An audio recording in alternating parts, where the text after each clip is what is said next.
A crisis in the Super Eagles of Nigeria camp after Ademola Lookman and Victor Osimhen outburst. If you are joining us for the first time, please do well to follow us across all our social media platforms at Enterprise TV 7. My name is John Olasukomi. Join me and let's ride together. Of course, today we'll be talking about the Super Eagles of Nigeria and what really happened on the 5th January 2026 between Ademola Lookman, 2024 African Player of the Year, and of course 2023 African Player of the Year, talking about Victor Osimhen. But there's no, we'll talk about these two great players, and we will not talk about, the emphatic victory of the Super Eagles of Nigeria over Mozambique. And of course, joining me virtually today is Dami Wealth, making a return back to Sport Talk. Dami Wealth, welcome to Sport Talk. Yeah, good morning. Good morning, Lagos. Good morning, everyone listening to the sound of my voice. Well, I go by the name Dami Wealth, and wow, it was a very wonderful performance from the Super Eagles of Nigeria yesterday against Mozambique. And, well, even with the brouhaha and everything that happened, let's go on. Let's go on.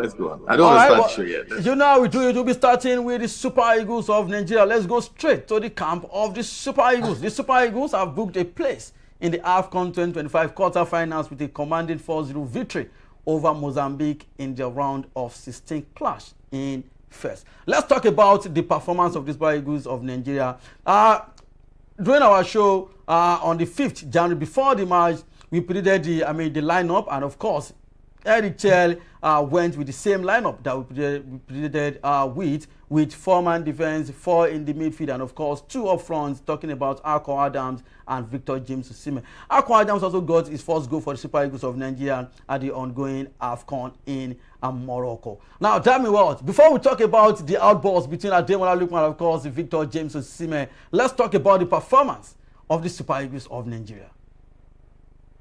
Well, it was a very wonderful performance. I so much love the way the Super Eagles of Nigeria precipitated the game from the onset.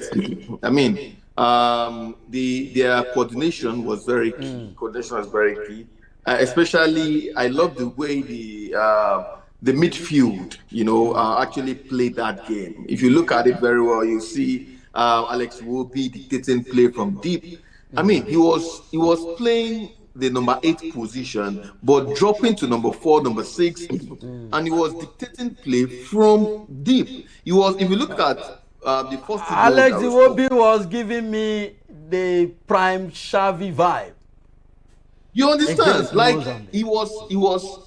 If you look at the first 2 goals that we actually scored, he gave the pre-assist for those 2 goals, because it was his passes that actually, led to the assist that Ademola Lookman and Bruno Yimechi, getting the assist for the first 2 goals that we scored in that game.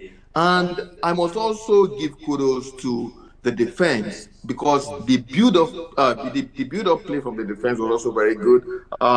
What's his name? Semi Ajayi. The last time we spoke about Semi Ajayi, and we talked about why is it that he's not getting big clubs? Why is it that Semi Ajayi is not playing in the big leagues? You understand? Why is he playing in the championship? Because with the way that he's playing, I know everybody wants to give praise to Calvin Bassey. Calvin Bassey did very well, but Semi Ajayi also deserves praise.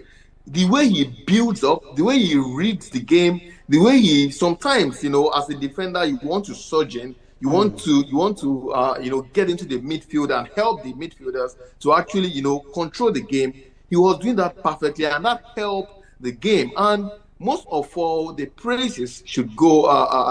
The praises in that game should actually go to the coach, the manager. I'm talking about Eric Chell himself. Eric Chell. Who had a very good the way he set up his team.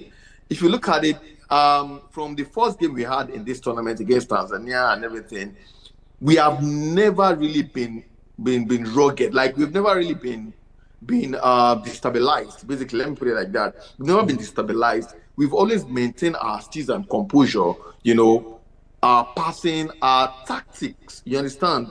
Our style of play has always been there. Even sometimes, we might get rattled by the opponent, but we still maintain that composure. And I must give kudos to the coach. Eric Shell is really doing a nice job with the players. All right. After that game, do you like to change anything in that formation, or will you just stick with that 4-4-2 formation? The formation yesterday was actually 4-2-3-1. You know, not 4-4-2 per se. No, 4-3-2-1. Yes, 4-3-2-1.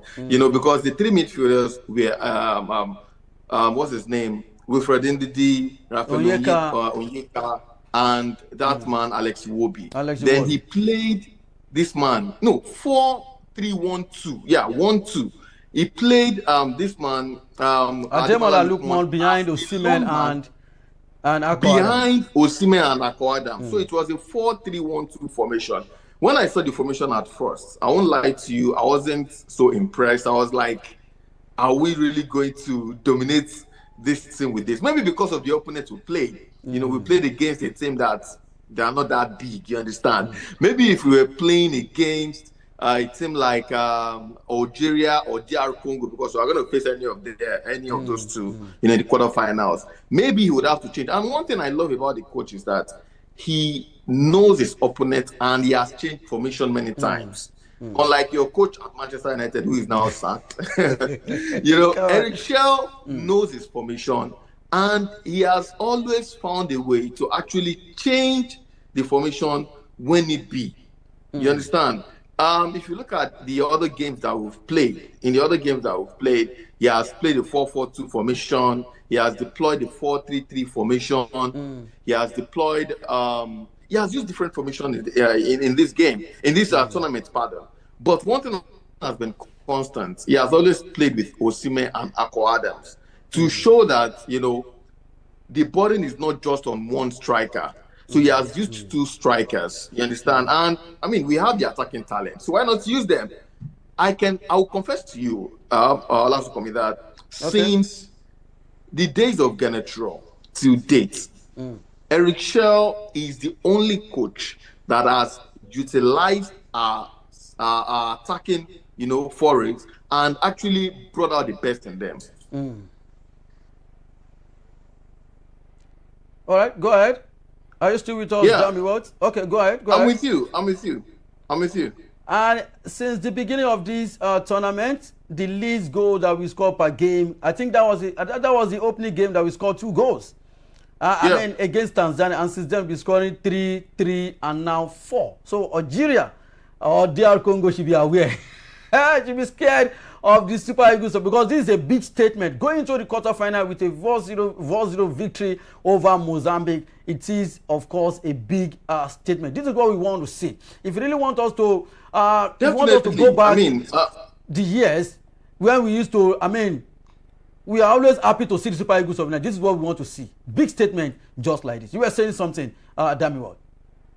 Yeah, I was saying that this is definitely what we want to see. You know, we want to see the Super Eagles dominating games. We want to see the Super Eagles, you know, dictating games, not just, you know, winning games scrappily or, you know, fighting tooth and nail to actually win some easy games, you know. And when you look at this team, you tend to wonder, is this the same team that actually lost, you know, at the World Cup qualifiers? Is this the same team that is not going to the World Cup?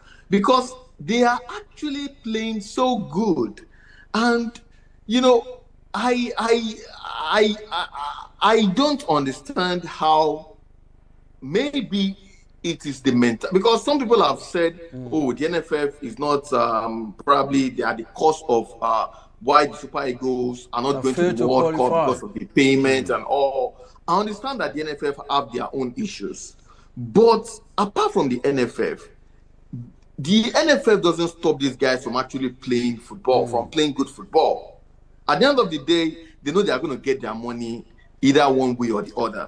So why haven't we been seeing this kind of display over time? Why is it that we must come to this moment where everybody's angry, everybody's pissed, and they want to make a statement that we are now saying this? Why haven't we been saying this against the likes of Rwanda, against Benin Republic, against South Africa? I'm talking about in the World Cup qualifiers. Why haven't we been seeing this kind of you know, display? And it's just sometimes very pathetic that Nigerians would have to go through this phase every time. I mean, the players are doing so well right now. We are praising them, but they could have been doing this, from times before, even before now. All right, thank you for that. Now let's go straight to the outburst between Victor James Osimhen and, of course, Ademola Lookman. They call him Adebobo. Now, before we talk about Osimhen and Ademola Lookman, I would like to take you back, damn well, to when Victor James Osimhen insulted Victor Ikpeba during our World Cup qualification against Ghana to 2022 World Cup. After that, he did the same thing to the head coach of Super Eagles, former head coach Super Eagles of Nigeria, talking about Finidi George. These are veterans, these are legends. But what did they do? They let it go because everybody loves Victor James Osimhen. So we've been indulging Victor James Osimhen for so long. I could remember even against Zimbabwe, Victor Osimhen was fighting everybody on the pitch after the game, after we drew that game against Zimbabwe 1-0. And of course, he does these things most of the time. Whenever things is not going in his own favor. Now, against Ademola Lookman, a big player just like Victor James Osimhen, we saw Osimhen talking to him like a child. And when the captain was even trying to okay, Victor James Osimhen, can you just calm down? He pushed him away. We can't just continue like this with this Victor James Osimhen attitude. And don't you think, going forward, this will affect the team? Well, many people, since yesterday, I've seen so many, videos, so many explanations of what he did and why he did what he did. You can make excuses for Victor Osimhen as you like, but the truth is that Victor Osimhen needs to also, take some responsibility. You don't disrespect your teammate like that. Come on, that's crazy. You don't. You're a big player. Victor Osimhen is one of the captains in the team. Yes, and from what he displayed yesterday, and even from time past, it has shown that sometimes he loses control of his emotions, and that is not the quality or one of the qualities of a good captain or a good top player. Leader. You need to be able to manage your emotions. You need to be able to, explain yourself better. I was watching the podcast, an interview between Rio Ferdinand and Bruno Fernandes. Ferdinand was asking him, why does he always throw his hand? He seemed quite, rude or insulting, shouting at his players at times. Bruno Fernandes can be like that too. And he said sometimes, what he's actually telling the player is different. From what people think. But because he probably was throwing his hand, he was actually, doing, making some gestures. People think that he is shouting or he's doing something else. Now, what happened yesterday, I've seen many people explain that Victor Osimhen was actually telling Ademola Lookman to pass the ball. This is a teamwork. Pass the ball. And Ademola Lookman was like telling him, guy, calm down. You don't score 2 goals. Calm down if you get past. Come on. Don't be too selfish. Don't be too selfish, right? But at the end of the day, Victor Osimhen needs to understand that you cannot shout. If you want to explain something like that to your fellow player, there's a way you explain to the person. You don't shout. Sorry to cut you short. Not even a small player. Ademola Lookman, for crying out loud. African Ballon d'Or winner, Europa winner, scored hat-trick in a final, doing well for himself in Italy. Come on, what are we talking about? Hello, Jamie Wells, are you still with us? Jamie Wells, are you still with us? All right, we're still talking about Victor James Osimhen and, of course, Ademola Lookman saga. As I was saying, even if you want to talk to a player not like that, we have some players that are up there. This man won the African Player of the Year in 2024. That was 2024. He won the Europa League with Atalanta, scoring a fantastic hat-trick. During the last AFCON, he was our best player at the last AFCON. After the MVP winner, talking about William Troost-Ekong. So you don't disrespect him like that. If it were to be a coach like, Jose Mourinho, I think that yesterday game on the 5th of January, that would be the last time that we might be seeing Victor James Osimhen in that camp. So Victor James Osimhen, everybody loves you. You just need to calm down. There are ways that you explain things to your player. And don't also forget, Ademola Lookman also gave you 2 assists on that same night. He still assisted Ako Adams for his first goal at this tournament. So Victor James Osimhen, you just need to, like Dami Welts rightfully said, he's the assistant captain, for crying out loud. So if you have been, you were, we friend did it on the pitch yesterday. Who be saying this one now, Nabi?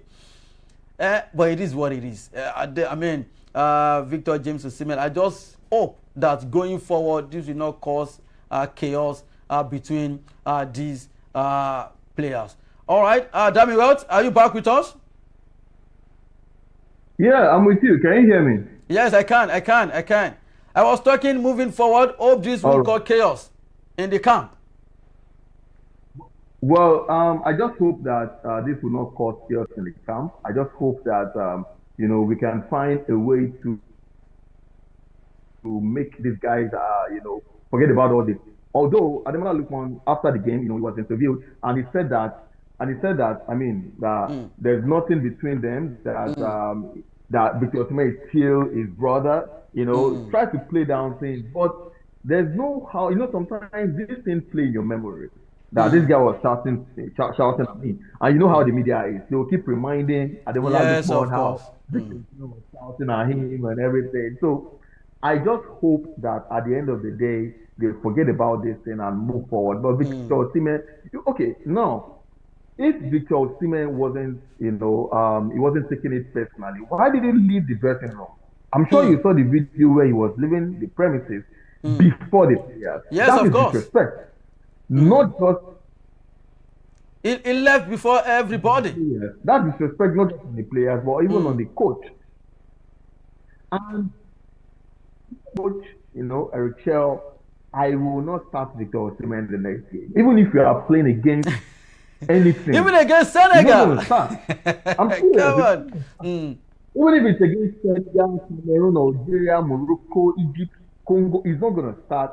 And I will make sure I bring him in late in the second half, depending on how the game goes. You understand? I'm going to bring him in. Like I said earlier on, we have been indulging Victor James Osimhen before now. So it will be very tough for Chel to make that decision. Trust me. But if I were him, like you said, he will be on the bench or go back to Galatasaray with what he did. Because there must be a discipline in the camp. I remember in 2004 when we lost our first game, I think against Algeria, and the likes of Yakubu Agali went to club. From there they went home. They went home from there. Definitely. You see, I wouldn't take a drastic approach or a draconian approach against Osimhen. But what I'm just going to do is I'm going to talk to him, man management, tell him why I'm going to do what I'm going to do. And I will make sure that he apologizes to the team, apologize to the team, because you didn't just Ademola Lookman or Wilfred Ndidi. You disrespected your captain as well. So you need to apologize to the team and to the coach. You understand? And then he has to face the penalty. To me, he won't start. He would come in probably late in the second half against either Algeria or Congo, and it might remain like as they went to the final. You understand? Depending on Turkey. I mean, before Victor Osimhen, Nigeria were winning titles. Nigeria won the yes, of course. AFCON without Victor Osimhen. In fact, since Victor Osimhen started playing Nigeria, we have. Come on, we've missed 2 World Cup. We've now won Nations Cup.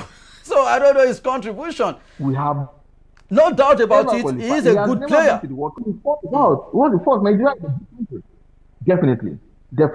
But he has to know that a tree does not make a forest. Yes, you understand? It might be the biggest tree in the forest. That doesn't mean that there are no other smaller trees. You understand? If the local tree leaves the forest, there are mahogany. There are many other trees that can make up the forest as well. So if he doesn't want to say that, if he doesn't want to apologize, if he doesn't realize his mistake, then he should just go back to Turkey. And in fact, he can retire all he likes. This is Nigeria. No player is bigger than the team. Yes, of course. So he needs to apologize to Ademola Lookman first, apologize to the captain, apologize to the coach, and apologize to the team. Trust me. Do you want to hear the simple truth? Damn it, well, it will not. Everybody. Because he was told to apologize. He was told to apologize to Finidi George. Up till now, I don't. He did not. So don't expect any apology from from Victor James Osimhen. Whether we like it or not, we will start the next game.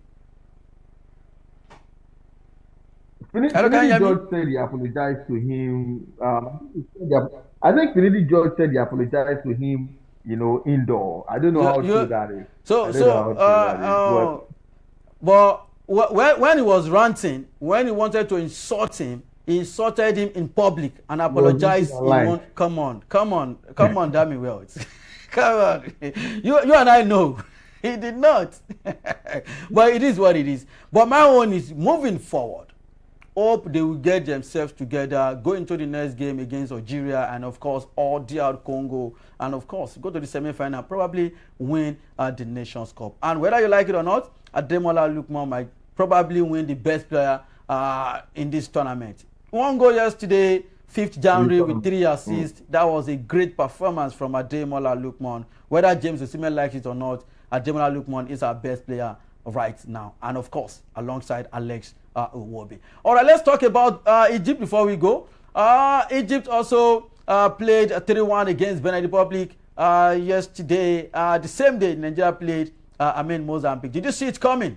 It took them 120 minutes to knock out Benin Republic. Well, I didn't see it coming though. I thought that Egypt were going to probably win that game in 90 minutes. But me and you know that Benin Republic can be a difficult team at times. Yes, if you're not your 100%, if you're not in your 100%, you cannot defeat Benin Republic, and that has shown in many cases. Even against the Super Eagles of Nigeria, manager who is experienced. Few days ago I saw Genetro. Actually, it was sort of the coaches that actually tutored Zidane back then in Bordeaux.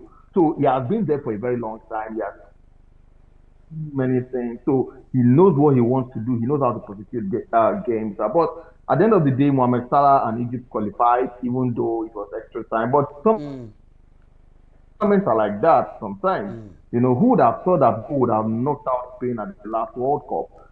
So things like this happen. I've seen Russia, they defeated Spain and many other things like that. So things like this happen in tournaments. That doesn't mean that you're on the rate. Yes, of course. Look at Morocco.